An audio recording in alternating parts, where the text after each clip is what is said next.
Yeah, Prof here. You know what? I actually wasn't feeling up for a video for you guys, but you all deserve one.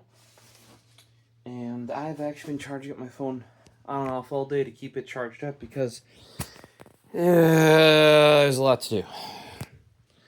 And I was just going to go on a spree, but instead had some stuff to do around the house. And then finally took care of the failing cache SSDs in the server, which took longer than expected. Forgot I had to resize the partitions and the like. So, when I was about to shut the whole thing down, when I'm like, no, you all deserve a video for tomorrow. And tomorrow, because I do have Monday off, maybe I can get around to doing all of this. The UPS is plugged in and charged up. I did get that going, though, over there.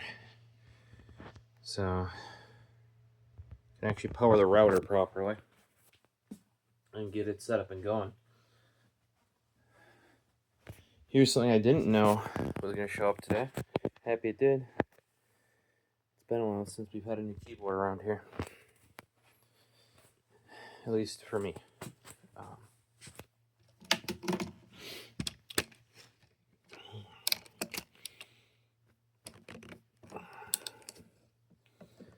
So, you already know from the... That's just that title. Probably the title. As well as the... I gotta get this guy set up.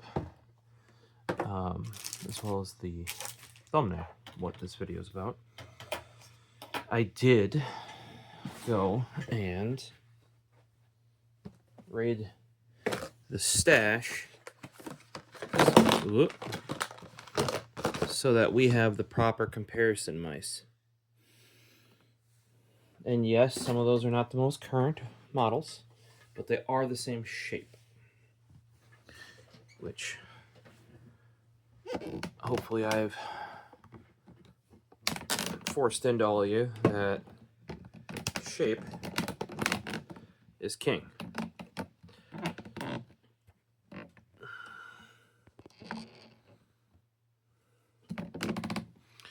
We're going to be using this new Crescent utility knife that I just opened in a previous video. It's actually built fairly decently. I did have my complaints about it, and one of them being, if you're unaware of it, be very careful, because immediately upon opening it, it's going to poke you. And I actually managed to do that to myself. I don't know if you can see it or not, because my thumb is pretty dirty from doing stuff. Right there. That's where it caught me. I was trying to open it with one hand. Didn't go very well. It locks up quite nice. $10. Very reasonable. It's just not all of their. We kind of took a look at their bigger knives on the web as well, and they all kind of just seem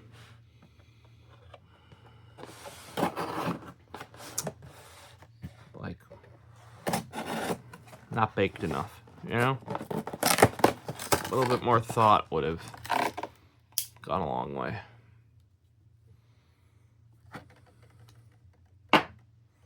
Hopefully you guys will be seeing this video shortly. I'm going to go over my final of what I all did, add a bit of Loctite on each one of those screws, and edit it all together. Well, edit's a rough term there. I'm going to concatenate the videos. Alright, so you may have seen me with Inzone products before. Somebody tried telling me that Inzone products are only for PC. No, they're not. They are PC oriented, but they're designed to, like, PS4 and PS5 can use mice for certain games. Here's my Inzone buds. Use these at work all the frickin' time.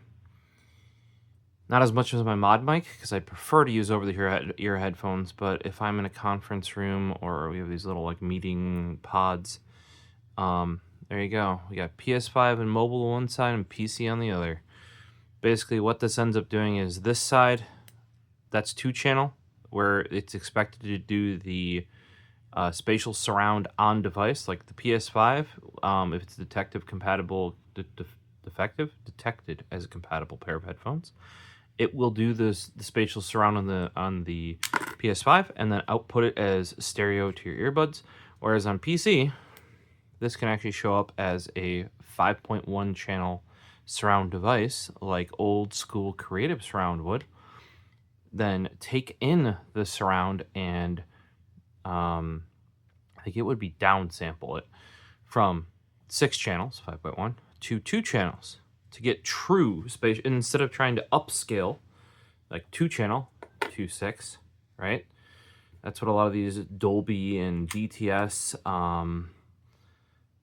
things try and do often, that you'll see. Whereas like the PS5 also, it downsamples possibly even at most down to 2-channel.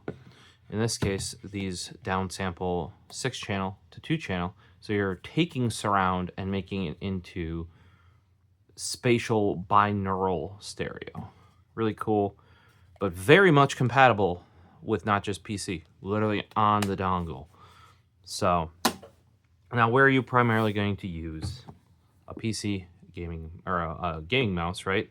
On a PC. But that doesn't mean it's only for PC, right? I mean, heck, even the Switch 2 can now have a mouse plugged into it. Don't know why you would do that, but you can. Very clean product. Half the box is not saying don't take the battery out of here and ingest it, like these were. I swear that I think legally that label has to be so big, and on something as small as this, if you notice, this would be like a quarter of this box size. The label just telling you not to eat the lithium ion batteries out of this is literally like an entire side and half the front of the box. Why do I want this though? Some of you may have seen my short. That is why. I'll show you why. Like, why does that matter? Well, if we zoom into the 2X, those are the mouse feet. I knew that those are the same mouse feet. So this isn't a Sony Inzone. And then Squeers was reading up on the description of things, and it says they worked with Fnatic to design, was it the shape and the scroll wheel? I don't know if it says it here on the box at all. I'm not seeing it anywhere that you know that they partnered with Fnatic, but it was like the scroll. I think it was the shape and the scroll wheel.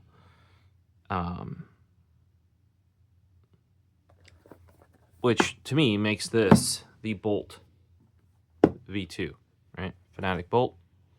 So what's kind of funny though is the last 2 mice to come out of Fnatic were actually variants, updated, slightly tweaked and customized variants of the Lamzu Thorn, and then the Maya, and then Maya X, which is, I have the Thorn and the Maya X. The Maya X is very similar to the XE, little too many corners for me, or too sharp of ergonomics. Thorn, great option. So let's dig into this one. Here, I'll unbox all of these. For comparison today, we have not the mouse that everybody said to compare this to, which is not the Fnatic Bolt. I think those feet say different. I quite like the Fnatic Bolt. The side buttons that they got on this thing, for the size of mouse it is, incredibly big. They feel incredibly shit, though. And I did break my back one, so this is my second Bolt. And you're like, yeah, we don't see any wear on those feet or anything. Correct. I basically used it. I rode it until I broke it. And you probably saw the reopening of it, potentially. Bluetooth and 2.4. USB-C rechargeable with a weird cable. The next one, this is what all of the news websites were saying it was like. Technically, I think they called it, they were saying the Superlight.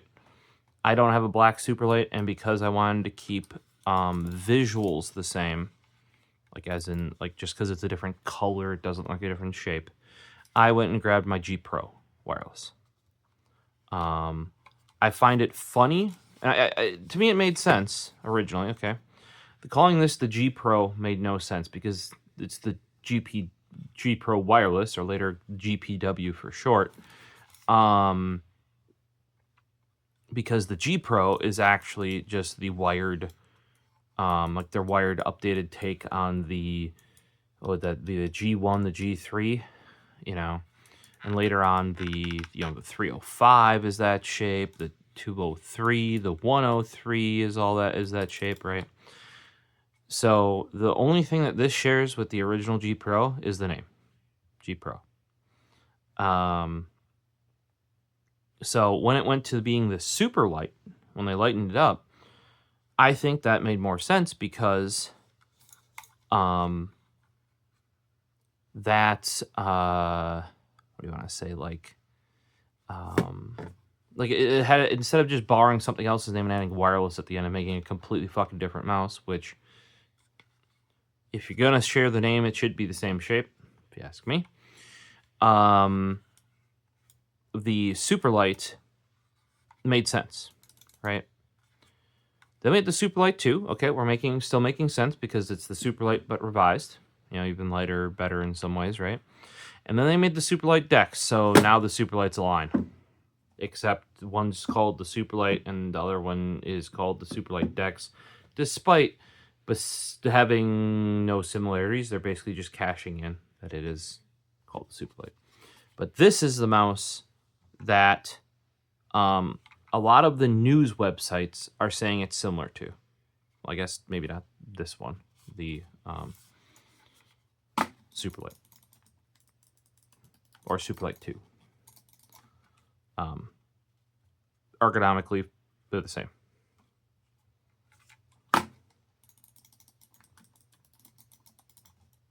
Right? And I can tell you from looking at that box, no. Now, maybe that's not two size, right? But you can just tell from the front of it. That looks much more similar, doesn't it? Maybe I know something what I'm talking about. Then what I grabbed was the mouse that I would have had up against the Bolt at the time. I may not have used the Aerox 3. Even this thing's quite worn. Jeez. Like here, you can look at the side. Like this shined up a ton. And I didn't even think I used the Superlight that much. I was never huge into its shape.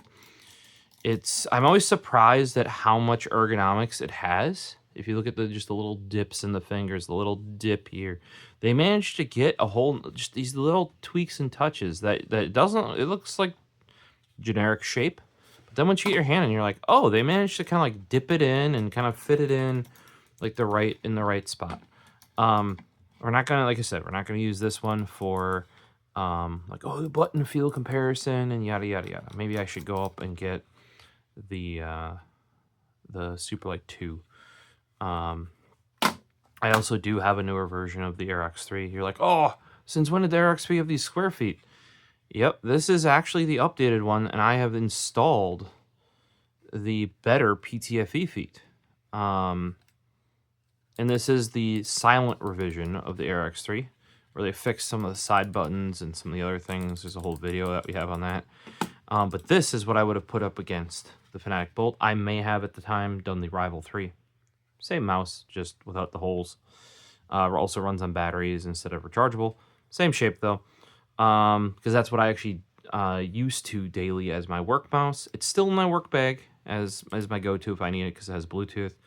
But now I just use the wired XE at work, and then when at home, since I just have the one desk, just use the XE that's at home. But this is the shape that I compared to the Fnatic Bolt at the time. You know, and now there is an updated, I think they're on their second or third revision of the Aerox 3. Realistically, it's the exact same mouse, though. It might even be using the same sensor at this point. The newer feet on the updated ones, like the Ghost came with it, is a much better style of feet rather than these little square guys. But the shape is what we're after. So the reason why I'm so impressed with the button size on the Fnatic Bolt is here. Here's the Aerox. There's the Aerox on the bottom, Fnatic Bolt on the top. You can see for a similar dimension mouse, the fact that these buttons are so big, and how they do that is by getting into this side profile. They go up past, see these stop right at that ledge, right? The bolt goes up into that ledge and kind of cuts into it. Let's compare it even against the G Pro. Still bigger. And once again, it's because you can see this hard line right there. Fnatic had the kind of idea or the balls to, instead of stopping it right on that line, you cut up into that line, like past that ergonomics. Like, why stop there? I mean, I understand why, because it's a natural body line. But if you can get bigger buttons, it's not like you're pressing in this region here. You're not going to be resting a hand or a finger there, right? Might be a lot harder to do from a molding perspective, right? So now that we have some baseline, let's take a peek at the Mouse A. Okay, let's grab this guy. Paisley just showed up. There's your bag. Yep. You're like, what do you mean Paisley showed up? Paisley Marie, how are you? Yeah. How's Miss Paisley? Yeah.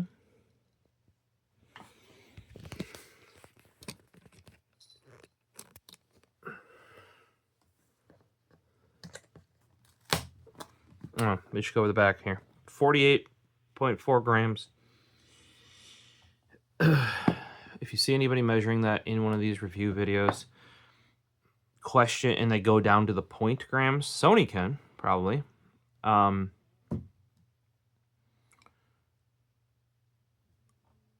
Most reviewers technically won't be able to. The reason being is they may go down, their scale may go down to the point for a gram, right? But then it's going to be plus or minus, say 10%, or it's going to be plus or minus, like some of it may even measure down to point something of a gram and then be plus or minus a gram, right? Which defeats the whole point of having the point, right? So you can't, if you want to measure the point something of a gram, right? You can't even be plus or minus point something a gram. You actually need to be accurate down to, you need to be plus or minus not a tenth of a gram, but 100th of a gram, right? So some of the people that throw it on there be like, oh, it doesn't line up for me. With how light these mice are getting, there's a high chance their scale may not be accurate enough. Especially when, like, often if you look at Vaxie's stuff and some other brands, adding a different color will be a gram plus or minus, or sometimes 2, depending if the black variant is no coating. So that's very, very light. 48.4 for a full-size mouse. I mean, this isn't a full-size mouse, but, you know, like one where they don't cut the entire ass off right after the sensor. That is real light. Power long press, profile switch, short click. What? Oh, I was alienation. What? I was like, changementi profil. So yeah, those are just other languages. So basically what they managed to do is what Corsair can't do. Nor can the G Pro wireless, the Superlight variant, because they have a power switch, right? But they got rid of the butt, right? Same thing with Corsair. They couldn't possibly adjust the DPI without having the second button. There's no way that that first button could both turn it on and adjust the DPI. Not possible. Impossible. Improbable. That's why, and a lot of people out there are like, well, you give Corsair for it, but you don't give Logitech crap for it. No, I do. I definitely do. Which is why, like, the better fit for me, though it is a chonker, is the M75 from Corsair. Well, this thing's heavy as beep, though. Hey, Corsair, just reprogram this freaking button already. A firmware update will literally be able to let you do it. The fact that an instant click is switched between wireless and Bluetooth is insane. That should be DPI switch, like a 2-second thing, or make DPI switch a click, then it flashes, then click through them, or something. Razer has managed something better. You know, look at this. Sony has even managed hold the button down for on and off and click the button for DPI. The previous Fnatic Bolt was Bluetooth or 2.4 and then DPI up here. So it is kind of front heavy. I will like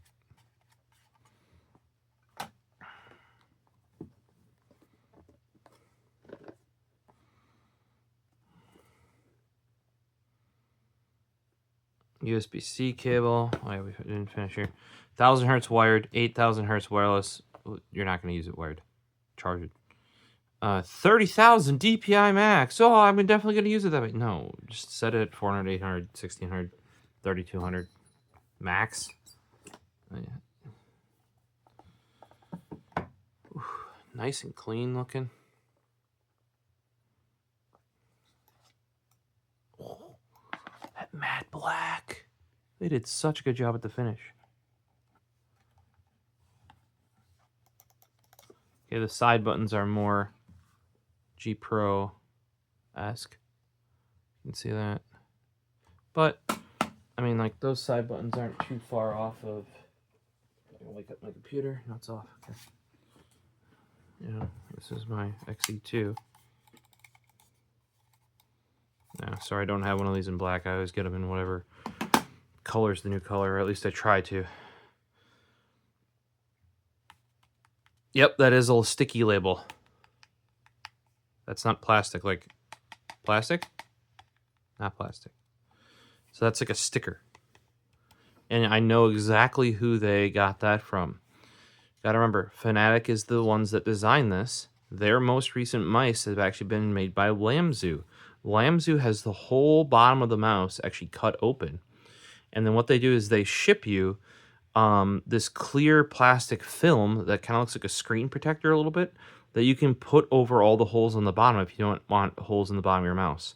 So what Sony did, probably because they don't want to deal with the support claims of having an entirely open bottom of the mouse, they just shipped it with that sort of Lamzu film put right over top originally.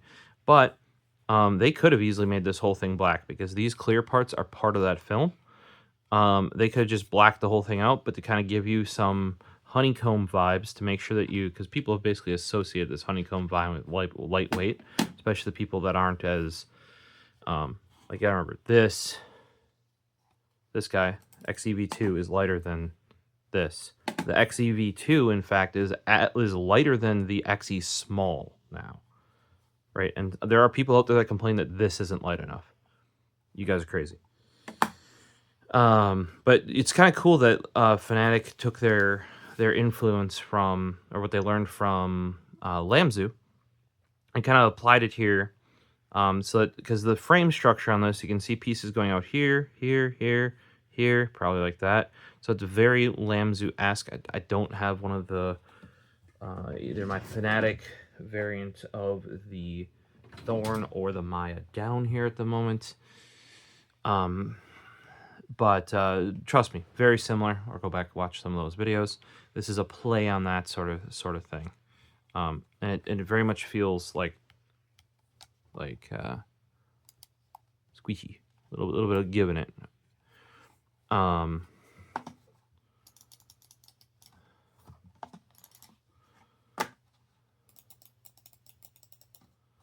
It is taller than the Bolt. I can tell you that right now.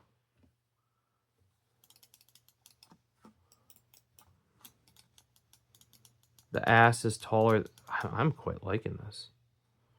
I don't know if you see this profile, but it crests more here, whereas the Bolt in general, the ass is back here, right? So they changed the grip profile. It's much more palm grip oriented with like a center height here versus the Bolt's sort of ass, you know, like crest probably right about there. Let's see here, because one thing I said is if they're making the side buttons smaller, they better make them feel better. Oh, can you hear that? It's just disgusting. Much better. Still get more click out of an XEV2. Better than on an Aerox for sure. The G Pro wireless is pretty loose. The newer ones might be better. I'd have to go and snag one from upstairs. So something with the Aerox also kind of crests back here, right? And this is why I like the, I was going to call it the Bolt V2, but the Mouse A from Inzone, the Sony Inzone Mouse A. So if you look at my XEV2, this crests much more forward. I would say it's not as far forward as the Inzone Mouse A, right? There's also much more. If that makes this is like there's less. Here, that's a taller mouse.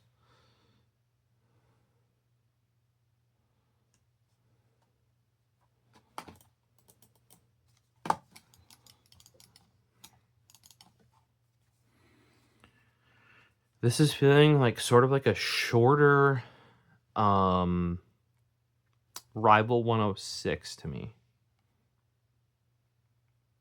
A little bit. It's definitely not like I said, everybody was saying it's like the G Pro wireless. See, the difference in shape here is that G Pro wireless has its highest point even further forward. It's basically like right over the sensor. Sensor's there, right? And then it tapers off pretty quickly. Okay? Like it doesn't like here it crests a little bit past, like on the ass, like here's the back of the sensor. It's like on the XEV2, it crests right at the back end of the sensor. The G Pro wireless is like right on the sensor, and then it kind of slopes off. Whereas this guy, much shorter. Let's take a look at that. We do overhang to overhang, like it is a much shorter mouse, right? But it's also wider. I don't know if you can see that. So I like I said, I personally did not get the configuration. A lot of people were saying it's very different from the Bolt. Yeah, I would argue that the Bolt is actually more of a fingertip grip. You know, because it's lower in the backside here, kind of forcing you to really point with your fingers, and your supporting like your palm isn't getting in there. Whereas with this guy, that palm is fully supported. Like claw would be really nice with it. You know, otherwise my sort of hybrid fingertip palm grip Also, if you can look there, my thumb is very much out of the way of the side buttons, which is really important for me, right? If I use the XE Small, I have to switch to more of a grip like that because of how big my thumb is. I will start hitting the side buttons, and I much prefer the more relaxed one because then I can just roll up and hit them, right? Like, I can do that sort of thing here. Man, it's tall in the back, in the ass end. Like, you go and grab that, and it slopes down pretty fast here. I think Squeers might actually be interested in this one because he was talking about how he really likes the 106. And this has sort of like a stubby 106 vibe. Let's check here. So it is at the same time as being taller than the Bolt. It is shorter.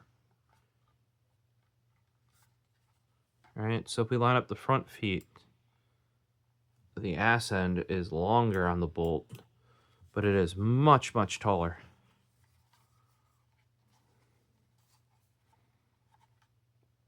And you can see the profile is quite a bit different. So if you like the Bolt, I wouldn't say... now if you sort of like palm fingertip hybrid the Bolt, this shape of the Mouse A, Inzone Mouse A, might actually be better for you.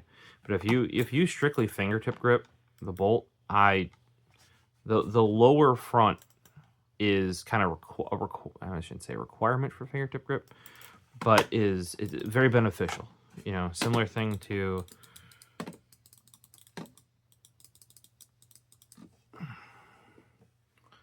like, it doesn't have the big flare on the ass of the Aerox 3, but otherwise the Aerox is very similar. Here's the sensor, there's the highest point, but the sensor is set back further than on the G Pro wireless. All right. Sensor is pretty bang on in the middle of the grip. G Pro wireless. Yeah. At least how I grip it. On here, on the Aerox 3, the sensor is set behind, which is a little bit odd. Most sensors, if anything, would be a little bit forward to kind of make it more near your fingers. Any of that, some people would argue that, oh, that mouse can't work because the sensors in the now when they're like offset weird, like there's some mice that have it like here. Okay, that's different.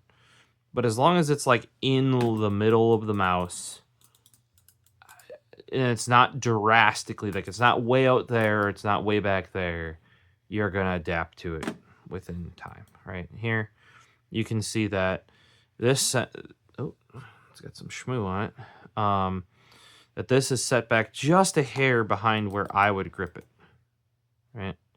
If you look, the thumb is right in line, but the pinky isn't, as compared to the G Pro wireless, where they were bang on. There too, bang on, pretty much. Maybe set back just a hair. The new Inzone.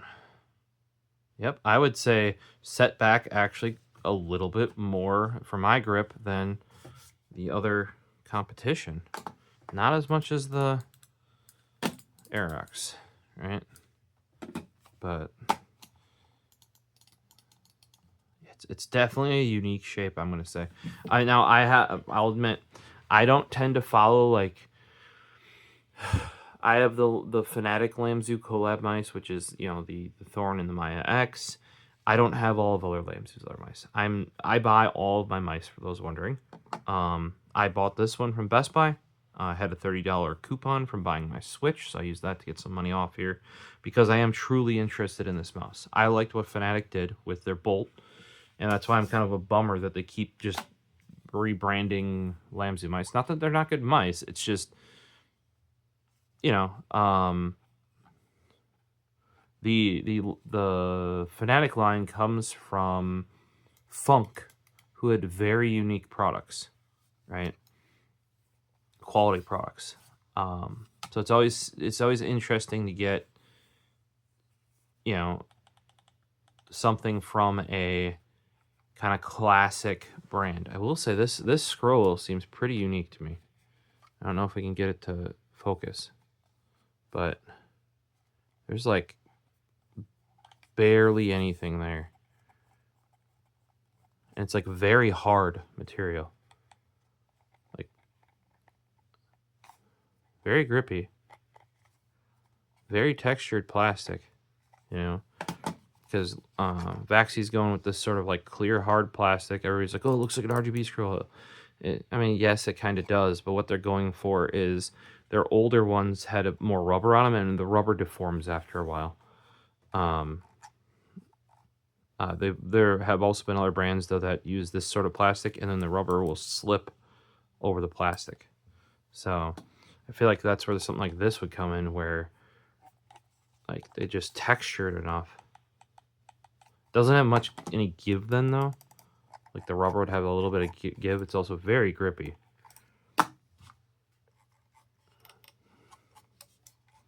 Never was I a very huge fan of the original G Pro Wireless's middle click feel, nor the scroll wheel. It's kind of very skinny and tall. Bolt feel of it's kind of muffled. A little bit on the mushier side as well. Very cool looking one though. I think it glows. I don't know if this thing has any charge. Yeah, so it glows the like the orange color of Fnatic. And you're like, wait, Fnatic's orange? I thought SteelSeries was orange. Well, Fnatic used to exclusively use SteelSeries. So what do we got here? 2.4 gigahertz. Yeah, this thing's dead. These were all that weird thing where when you clicked, it would light up, even if you had the RGB on. And the one interesting thing that I've always thought, they kind of did it when they went to the G Pro wireless, and then they did with this. There's LEDs here, but then they went to Superlight. They got rid of the LEDs. What I never understood about the Aerox 3 wireless, it's supposed to be the lighter version of the Rival 3, right? Why does it still bother with the RGB then? Right? But this is like a quite unique shape because it's so tall, like in the knuckle, and just behind the knuckle here is where that height is, right? Like it's right over the sensor where it gets tallest, but like where that actually is on your grip, if you look, is back further, at least with my hand. And I think somebody like Squares could choke up on it a little bit more if he wanted to palm it more to really get it in there. And really lock that in. And then the sensor's even further back. I'm not saying that's bad. It's just like it's very much in the middle of your palm. Some people like the sensor to be bang in the middle of where their grip is. Some people want it more forward because then it's like where their fingertips are.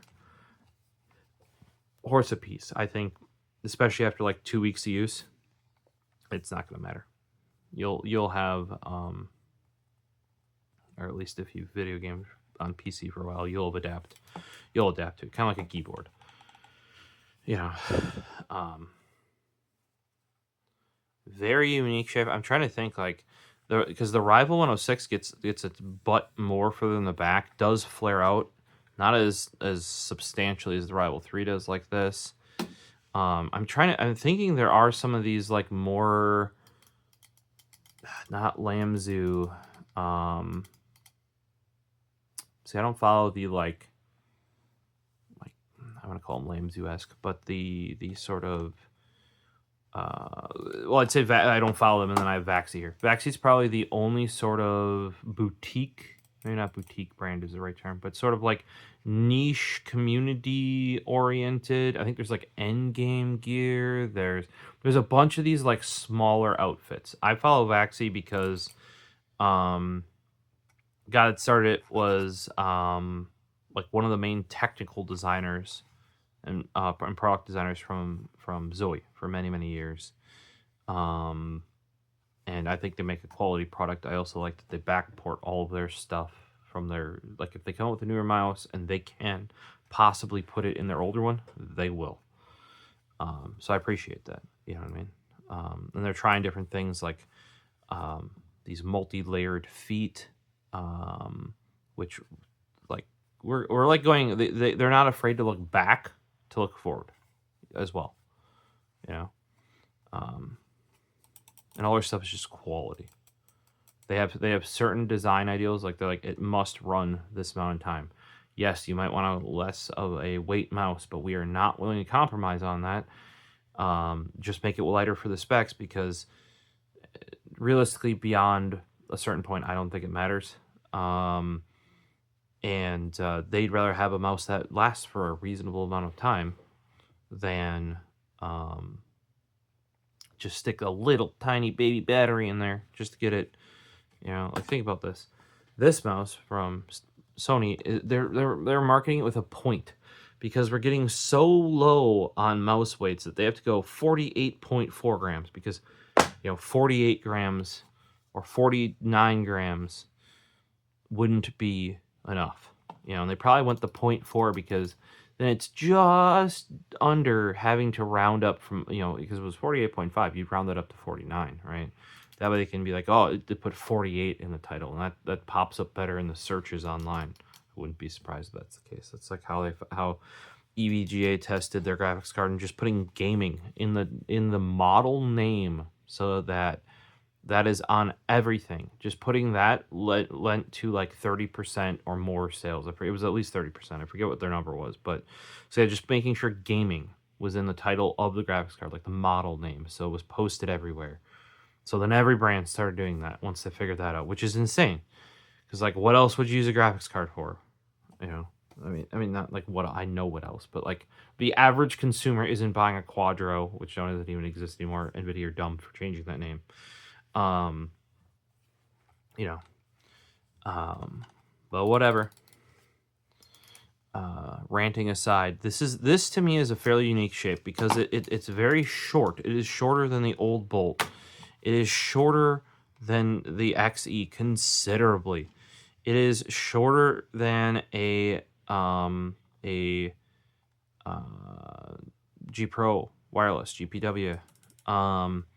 It is shorter than an Aerox by less.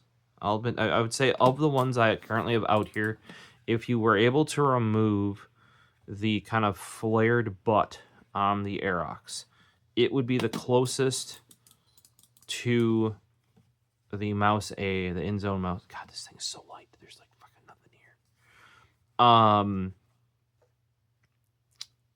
It'd be the closest, right?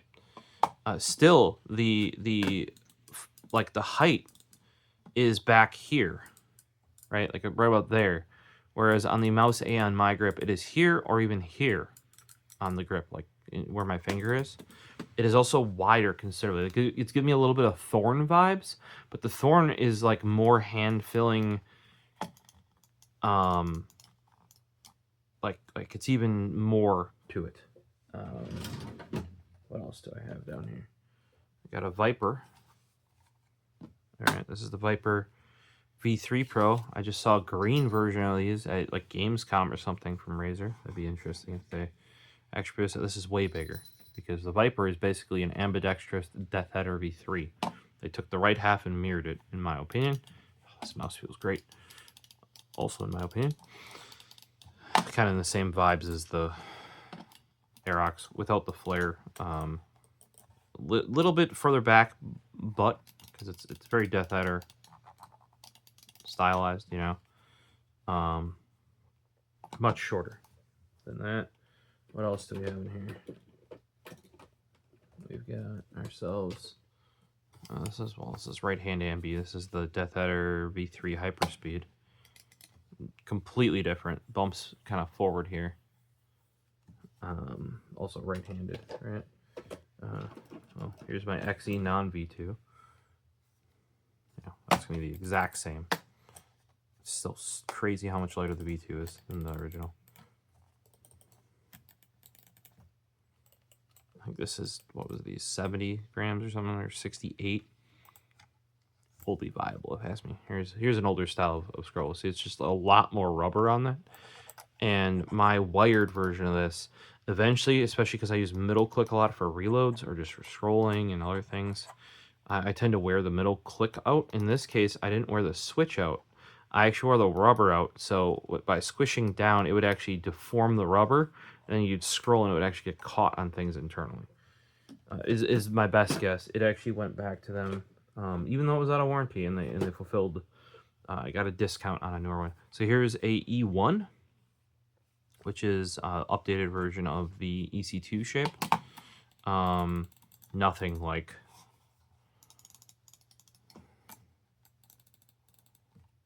completely different shape. Also the hump's more back here. You can see it right there. So what else do we got? Oh, I got my little mouse. I have to bug them because they forgot my holder for the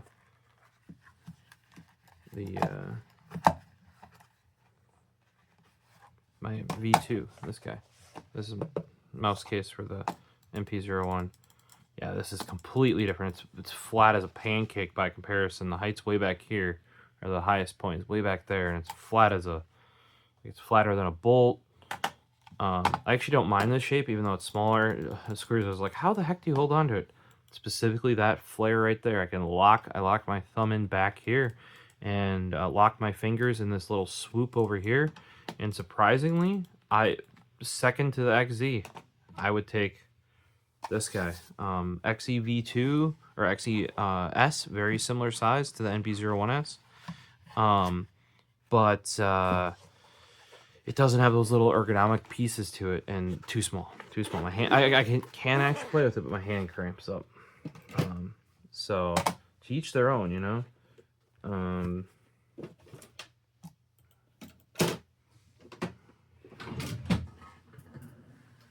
Last mouse we've got down here, DAV4, obviously vastly the highest point's like back here on the knuckle.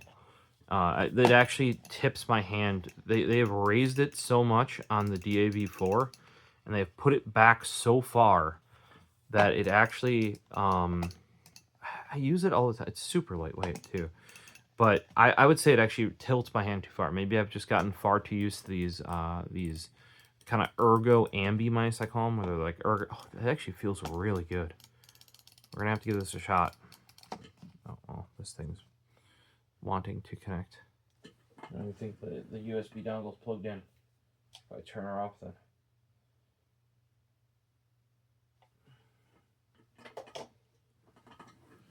Yeah, basically, I've got all my mice put away now.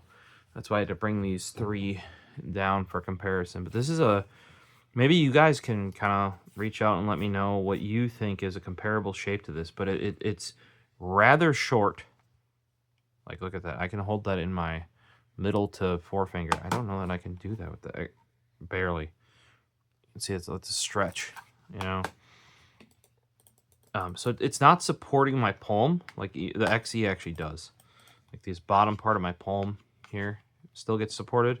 It's not even trying to do that. But it does support the palm very well up until it can, which is about right there. And it's fully supported up until that point. So I guess I could see a fingertip. It's a very tall fingertip. Generally, the fingertip mice have, like I said, have the lower fronts. And you got something to lock it on the back, right? In this case, it's the flare. In the case of the Bolt, like where you're gripping right here with those parts of your hand, and it makes it very nimble. Because you can see that, and it starts out lower generally, and then it kind of slopes in. This is I don't know. Let me know which mice you think. Like I said, got a little bit of Thorn in it. And since Fnatic did partner with Lamzu for that, you know, maybe they're pulling from that in this design. You know, not only just for this bottom cover that probably made a bunch lighter, but in the actual shape. But the Thorn it kind of like puffs up the whole fit. Very, very rounded, very ergonomic, very hand-filling. But they once again got the enough thumb room. I have to wonder if somebody over at Fnatic that's making these or designing these has like big right thumb syndrome like I have. And a lot of that comes down from just using, you can see how messed up and dirty it is from doing all this stuff today. And like I cut it on that knife. And it gets calloused from writing. Here we got the last of the sunflower pens, the Hive Bolt, right? Depending on what I'm doing, and that's where this big callus comes from right there. Also been getting, now that I've been using cloth pads, because I drag my pinky for control, like right down there, see that? I've been actually building up it's almost like a, it's not a blister, but like from rug burn almost, like you can feel that it's you can see that spot on there. And you're like, well, why are you using cloth pads? Well, temporarily, this is the setup. So, can't do that with a glass pad, And I got a brand new one that I'm supposed to be opening for you guys. Right over there. But sadly, with the current setup, that's not going to be possible because this side is all metal, back's all metal. I could only get the arm for one of the square monitors, the LG Dual Ups on that side, because I took out the file cabinet years and years ago. So I've just been using it's a Vaxi cloth pad. There's no issue there. It is on the rougher side, and I guess because I play at a fairly low DPI, I play a 400. And I only turn it up slightly from default in at least Call of Duty. I think default's 8 cents. I play 10. So we're using most of that pad, if not all of it.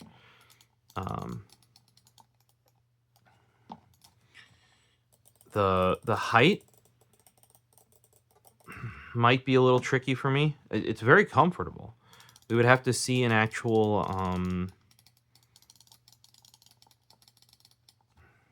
gameplay, where it stands. That scroll wheel feels really nice though, for what it is. I wonder what type of plastic they use, if it's like a hard straight PBT. So it has a lot of texture to it.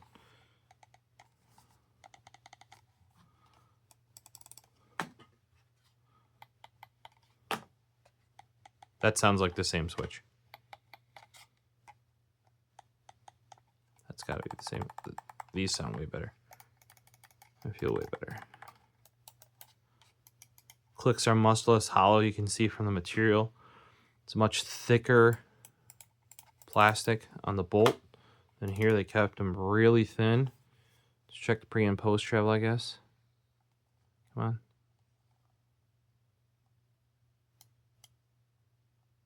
A little bit of pre-travel. You have to have some. Yeah, so there's that much pre-travel. Quite a bit of post-travel. Same with the other side, I'd imagine. So they could have done a little bit better with that. That feels like an older Vaxi mouse. This guy should be better. That's how much pre-travel there is. There's almost no post-travel. There you go, that much. I don't know why it keeps wanting to focus at the wrong thing. So pre-travel, that much. Post-travel. So, not bad by any means.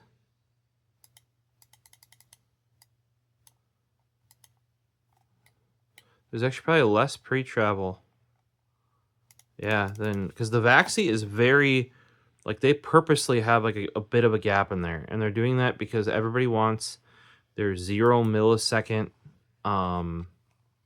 debounce time.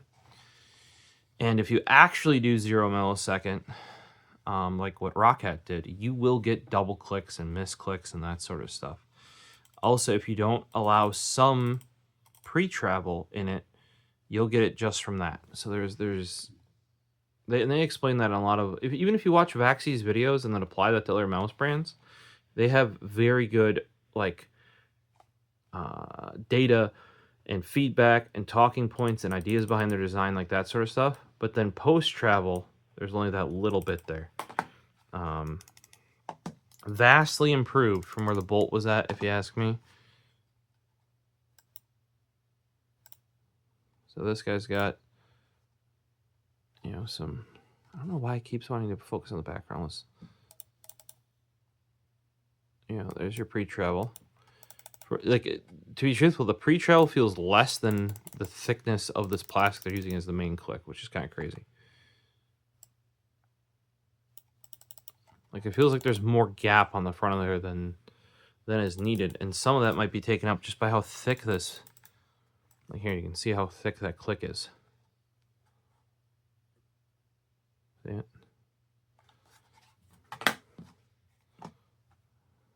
Both of them, though, forget the term for it. I much prefer this style, where it's raised up on the side. I keep bumping the camera. Apologies. Probably getting sick.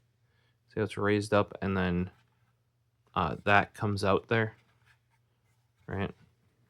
G Pro wireless does that as well. Straight.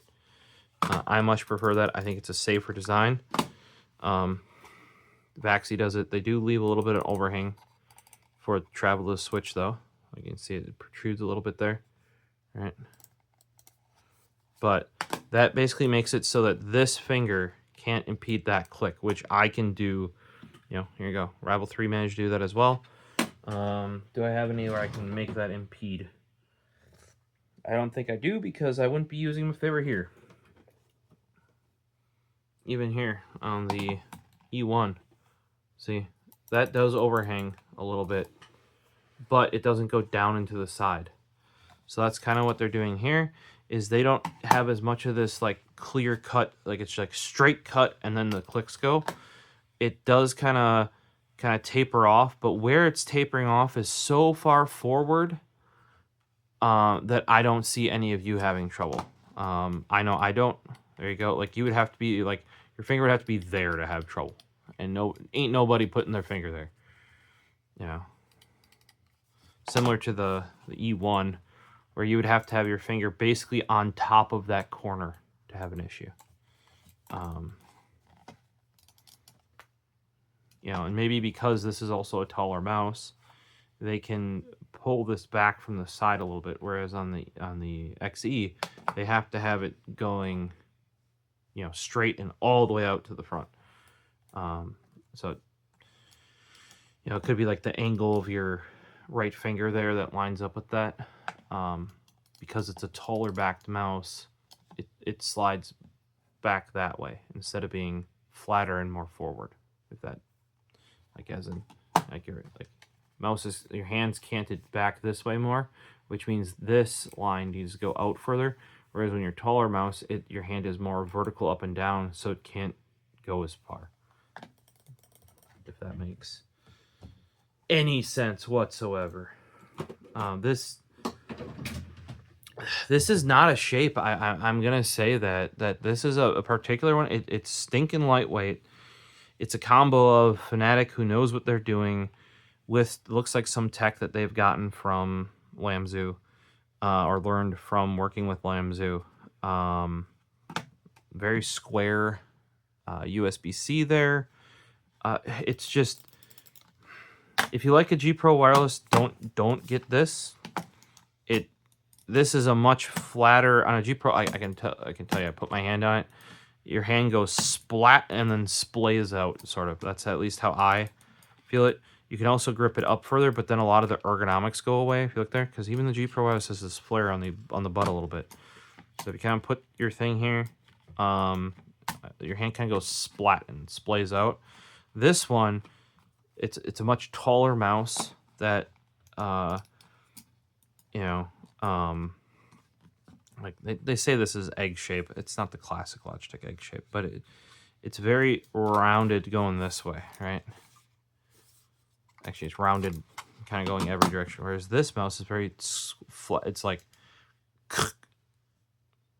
with a little bit of that's where I was saying, like, it's kind of, I don't know if they necessarily got inspired by the Thorn, but that's kind of how the Thorn is, except the Thorn is even more rounded. Like, this corner here on the Thorn would be rounded even more. Kind of more similar to how it is on the Vaxi, or even like on the butt of the Vaxi, where it's like this really rounded.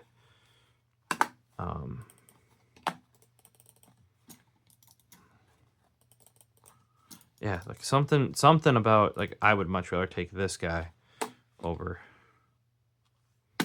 over the shape of this puts your hand more forward on the mouse. I don't know. I've never been a huge proponent of the G Pro wireless. The one thing I can say is a lot of the articles out there said this was kind of a version of that. If you like this, you're probably not going to like this. It'd be like somebody who's looking for a taller back and you don't need the butt of a full size. And what I mean by that is if I go and grab my Death Rider V4, as much as I said it actually tries to like kick my hand off because of how tall it is right here. Like it rolls my hand this way. And with how rounded they made this whole thing. If you look at that, all of this back here is supported, right? And that's part of the issue with this mouse, with the newer Death Header shape, is it's not supported here. That gap right there, I can stick a finger in. Whereas if you go with the E1, not as much. You can only put it here and a little bit. You can't fit a whole finger in there. And you get supported all the way down the backside, all the way to this part right here, and then its butt's lifted up a little bit, which keeps this part of your hand off the mouse pad. You know. But this is getting filled in here. The Inzone will not do that. So it's like an ergo fingertip grip. Like I said, most people that want fingertip grip, though, want flatter, from my experience. You know, like the original Bolt, this feels much closer to like sort of an ambi fingertip grip mouse to me. You know, very straight, I actually quite like this one. Build quality is not the best. The side buttons, love the size. Hated the feeling. Similar thing here. Rival actually has decent feel on the updated ones. This one's a little mushy on the back. But they're way better from where they were. Except, once again, it's the opposite size. They're just these slivers. This is... I got that right. And this isn't too far off, to be truthful. They got the split in the middle. That's been adopted by a lot of brands now. Really helpful. Differentiating between the clicks. The older way of doing it is the way they did here, where they kind of angle. They don't just put a gap. They make a meet, but they kind of take a chunk out of them. Not as nice. You can still feel it, but it's not like here where it's like a defined. Also, that often gives them more place to like secure. That'd be the word. Secure the clicks so they're not just so like bendy and mushy. Like these are literally bending and whereas these have more of a maybe a little bit tip this way, but for the most part in. What we got here?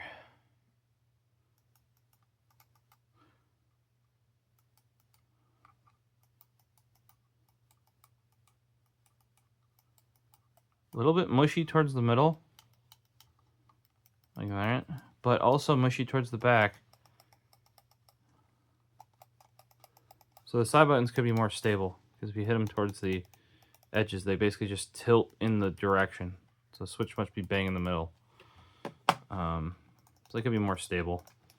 Sometimes I hit side clicks with the back of my finger like this. Sometimes I purposely, boop, boop, boop, boop, boop, depending on how I'm playing, what I'm playing. Sometimes I'm much more... I don't know. Let me know what you guys think. Like, is there a mouse that you think is closest to this shape?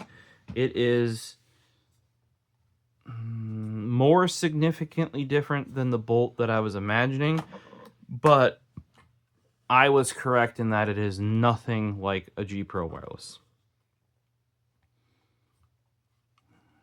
We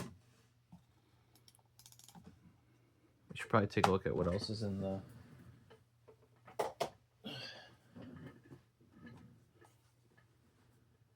box here for y'all. Let's take a little sneaky peek. Hope to see how the finish does too. It's a very, very smooth. I like this finish on the bottom, but this seems very similar to the stuff that Vaxi's been using. But I don't like their black. They changed their black to like a. I mean, this is all oils. That's why I got a little shine to it. We'll have to see once I get some use into it. But I've not been a fan of Vaxi's black.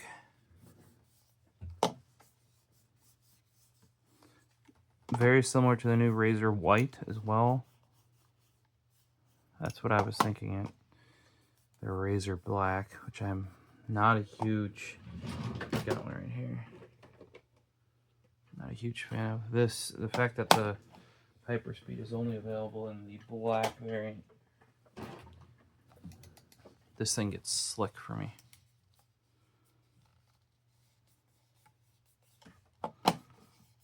This is a little bit more hard plasticky than this thing's got a little bit of like rubberized texture to it in places.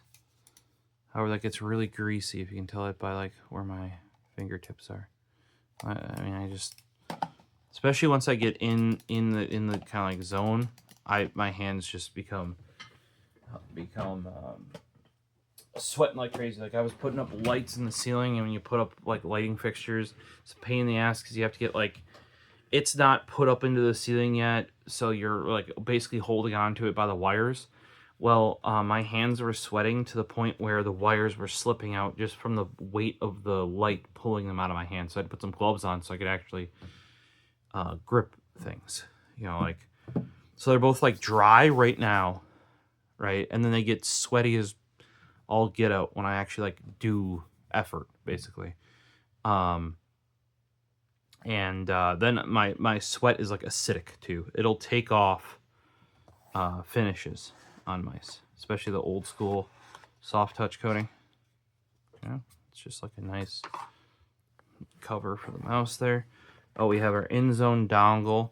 It looks to be just a USB-C square box guy. Nothing crazy.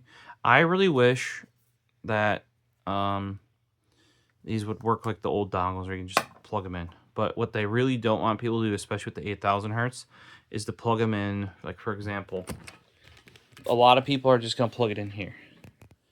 And your mouse is up here. And that's all metal. They really want this shit to be, boom, it's right there. That's right there. Or, you know, like line of sight, end of mouse pad away, etc. Let's try my little Razer cables I've been using for these. Some of these I can go and get.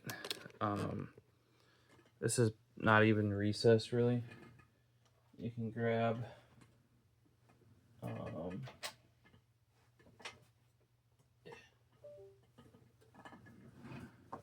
something like this, USB-C to USB-C, and then you make it into a dongle. You can just plug in. It's about the same size as the Vaxi, a little bit bigger, but that means I can probably plug it in right next to it. I need to do these in a better color.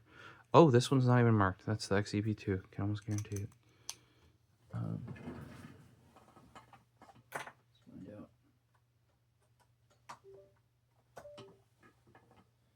Yeah, this is the MP01X. I gotta write that on the front and maybe the top or something. Not black on black. I can tell that much.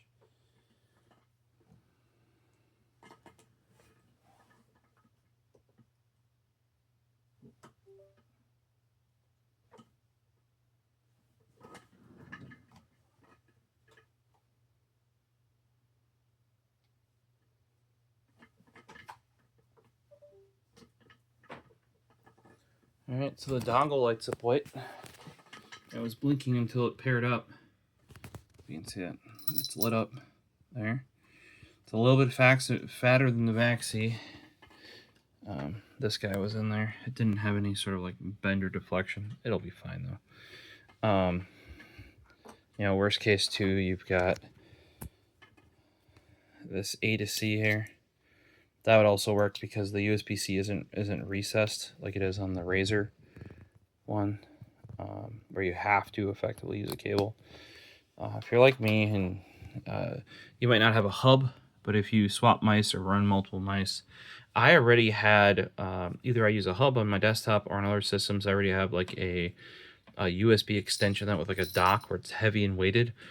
Especially with wired mice, you just plug the mouse in you want and you use it. You might even have 2 or 3 plugged in. I used to have, if you go back and watch the bigger or the older videos, I actually had 3 mouse bungees, 2 of which were Zoe. There we go. Yeah, there's no lights on the mouse as far as I can tell. There's one right there, but it's not on. But not sure. That's 1600. Yeah, it's at 800 right now, I'd imagine. Fully reasonable thing to... That didn't change anything.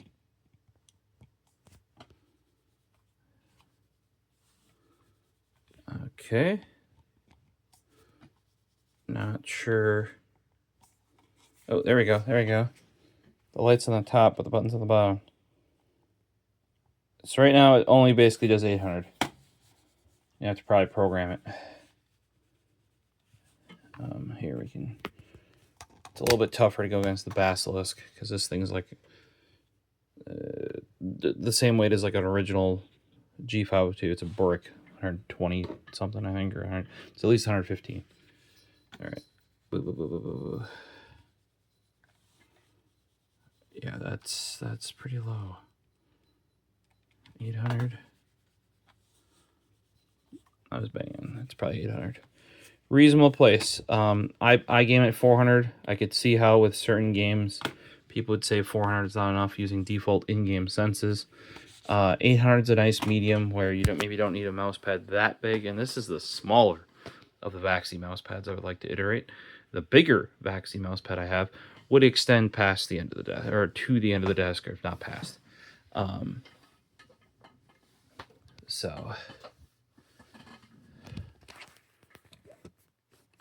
has a little purple light on it for the DPI currently. Makes sense since purple's the Inzone color. I better put these away so I have them for work when I get back tomorrow. Beginning of the week. After the holiday. Those are the ones, like I said, if I want to just... Having that USB dongle just makes life, when you're dealing with PC, makes life so fucking much easier. Bluetooth, though Bluetooth audio is a thing, getting everything to work right and or like, okay, you gotta use communicate. Those being USB do actually have a communication channel. That's because you can actually mix between them because they're like a gaming headset. Okay, for accessories, we have plug it in, turn it on for 2 seconds. Okay, we did that already. Classic Sony manual.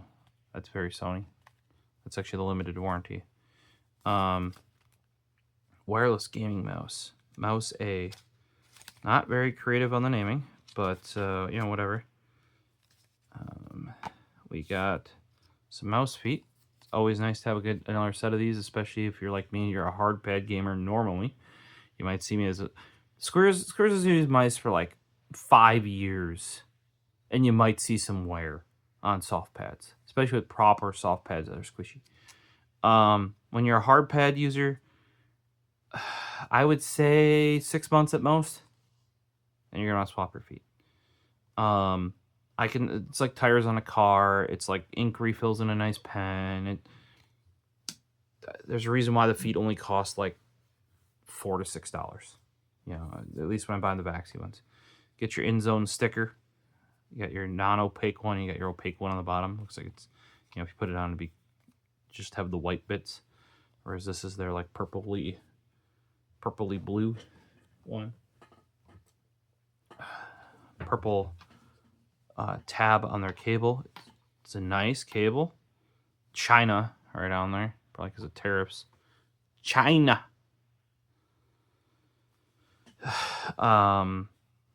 Good cable tie. Better than what Razer has been using, right? Better than what Vaxi has switched to. Vaxi used to have nice ones but then they went to the Razer style that just come off because they're not attached to the cable in any way.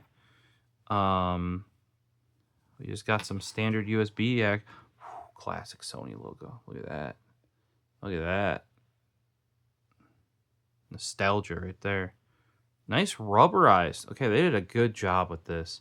It's like a rubberized plastic, so when you pull it, you got some, even though it's not like grippy, like there's not texture to it, there's like give. Like it's rubberized, right? So like when you pull, it's got some gription to it, even though it's not like some of them have like slash on them to pull them out, right? This just has, it's a nice rubber. I wonder how that'll hold up over the years, but ooh, that's not very strain reliefy. Not that this is a wired mouse and you really are going to care too much, but that's got no give to it. This cable has give to it. Watch. I'm going to bend the cable. Like this should bend with the cable like that, right? So as much as this is a nice rubber, apparently this bit is rock fucking hard.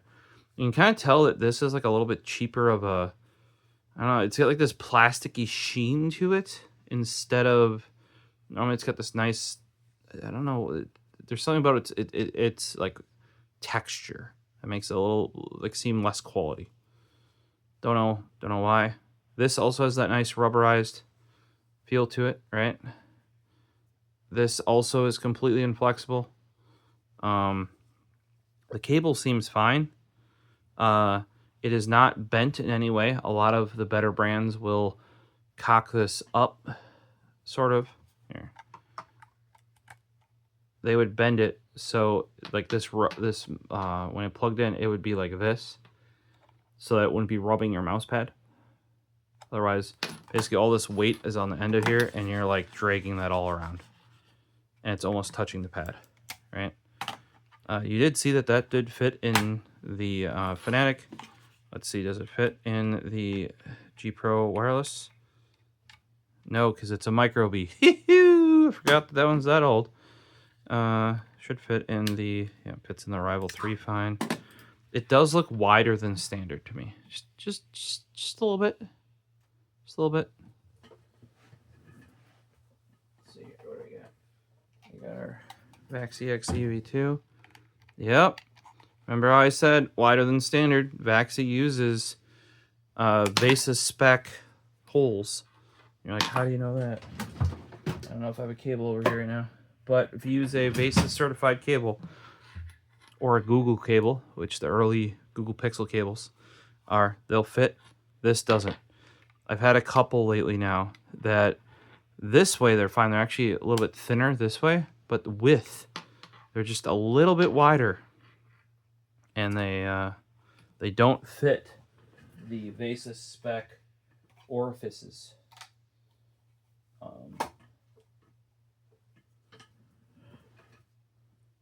Obviously, this is set to really fit in there, and it does recess. We just had a video about how on the cable, or on the controller for, that's what's really in there.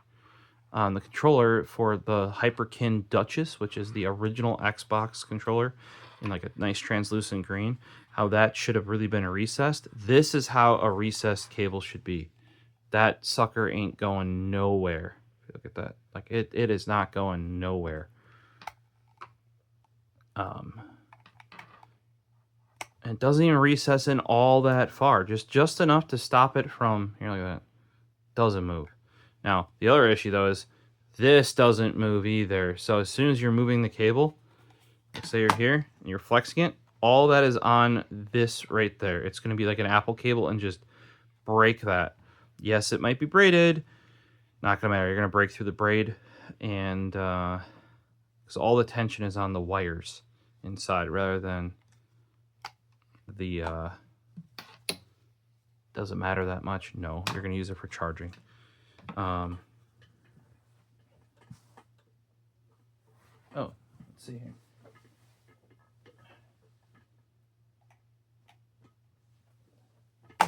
Okay, so I thought I didn't have a Vasis spec cable. This one right here. There you go. It even has the 4 gigabit by 240 watts. Club 3D.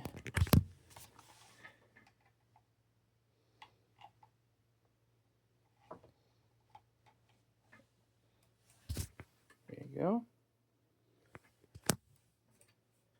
I prefer the older one of this, actually.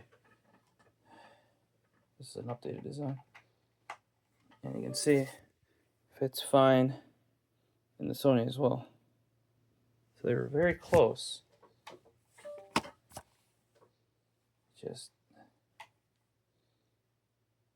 no cigar. I could just tell when it was there. Their cable is just a hair wider, and maybe that might, like, it just caught on that mouse. Fit a lot of these other ones is fine, but it's a hair skinnier. And some of this stuff isn't like fully spec'd out. Loving that Sony logo though. And you're like, why do you care about it? Because it's the classic. They've gone away from that for years. Well, I shouldn't say like gone away, but it, like, you know, looks really good on the black on black as well. Yeah, questions and comments, throw them down below. I'm around clicking things. What is annoying though is that this doesn't have multiple DPI steps out of the box. You're gonna have to plug it in, install their Inzone software to get that. So, because clicking it just makes it purple, and then I should be able to click it again. Just flashes. So I'm guessing that means there's nothing else programmed. Some mice for a while would have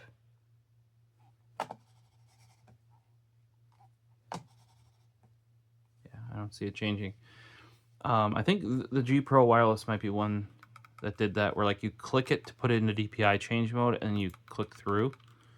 If not, it could be another one around the same generation, but it was like a DPI lockout that you had to, like, I want to change DPI, and then you can change DPI, rather than just letting you know, like, you do this on the Fnatic Bolt, you click, it's gonna switch, or you do that on the Rival 3. Do I need that quick access? No, I'm fine being on the bottom,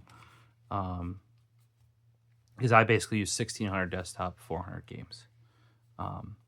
Personally, 800 is with multiple 4K equivalent 32-inch 4K monitors, or even 4K 27s. 800 is not enough pixels, let's put it that way. And with some heavier mice, like I've been using that Basilisk for more like productivity tasks because of the scroll wheel. With a heavier mouse, even 1600 is starting to feel not enough. But I normally am a-okay with you know, I have a decent sized mouse pad, but even with that, have yet to have 1600 be an issue. Got a little glance of the IR sensor in there. If you like pick it up and look into it right away, it'll blast you. A lot of sensors are like that. But it's like I said, interesting scroll wheel design, like material. I don't know if you guys have seen that on another mouse, but wouldn't mind seeing that on other things. Shape-wise, it's a very tall ambi. I would say aiming to be a fingertip grip, because there's no palm in it. You can kind of choke up on it and palm it. You definitely can. No problem there. But yeah, probably repeating myself a whole bunch. Different than I thought, but probably less different from what I thought and more different from what everybody was saying. Questions, comments, throw them down below. I'm sure some of you will have complaints that I didn't go up against the latest versions of the mice, even though they're the same shape. Or it's not the Superlight. Guys, what do you think the Superlight is? Really? Oh no, let me take some grams off. But then if you're wondering why I don't take this off like I do on most mice, it's because on the G Pro wireless, this falls out without its butt covering. I'm gonna put this to use for a week. Maybe play some Call of Duty, get some Call of Duty action in with it. Compare it to the big test for me, as always, is after I warm up with a couple games with my XE, and then I switch to using this. Do I have to switch back? Like, do I feel like it is the cause of me doing bad, or and then I switch back to the XE, or I switch to a different mouse, just try it out, to see if is it me playing shit, or the game being shit, or is it the mouse that like something's off that I don't agree with, right? If it can pass that usually gets my thumbs up.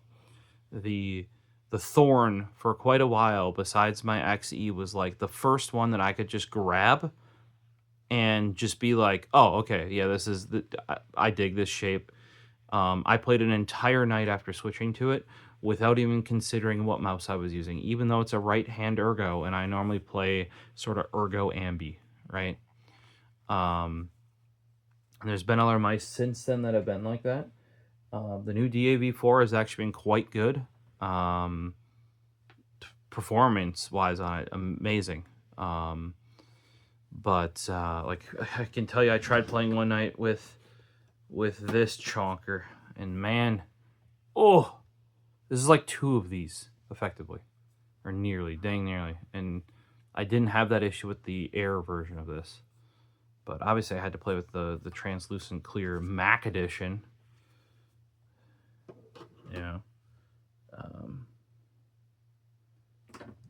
Yeah, so let me know what your thoughts are. Is this one that you guys are going to be checking out? What do you think about? People are saying this is overpriced. It's not. This is just going rate. $150 for 8K sensor, lightweight gaming, like top-end gaming mouse. $150, right in that strike zone. You might be able to get some weird off-brand Chinese shit with no support and no anything for cheaper, but like this is right in line with expectations. For you saw the DAV4, I think that was even more than this was, if I recall correctly. We got the Vaxi, which is a little bit less. So it's right in that strike zone. Now they came out with a Hall effect keyboard at the same time as this for $300. They're fucking nuts. Buy a Wooting. That's all I'm gonna say there, because as much as I don't necessarily like the idea that Wooting is like, oh, analog key switches and you'll be able to do all this stuff that you did on controller now on the keyboard, the amount of programming required to make that happen, people aren't going to do it, and it's been proven they don't. But it's the other features that they can do with it, like the Snappy Tappy might be the Razer one, I don't remember, but like all the different timings of the switches and all that sort of stuff. The other thing is Wooting has done the same thing that Vaxi has, which is backport as many features to previous versions of their keyboards, and they still support their original launch keyboard that came out on Kickstarter. You gotta appreciate that from a brand, right? So I would personally pay more for support like that. Would not give Sony $300 for a keyboard, right? We'll have to see how good their software is with this guy. I still haven't even installed it for the earbuds because I actually mainly use them for audio and video conferencing, with some music listening on the side. I mean, they use the same drivers as their XM1000, whatever, the in-ear ones. So it's quite good. I just haven't tried any of the gaming features. Maybe installing this software will give me a reason to do that.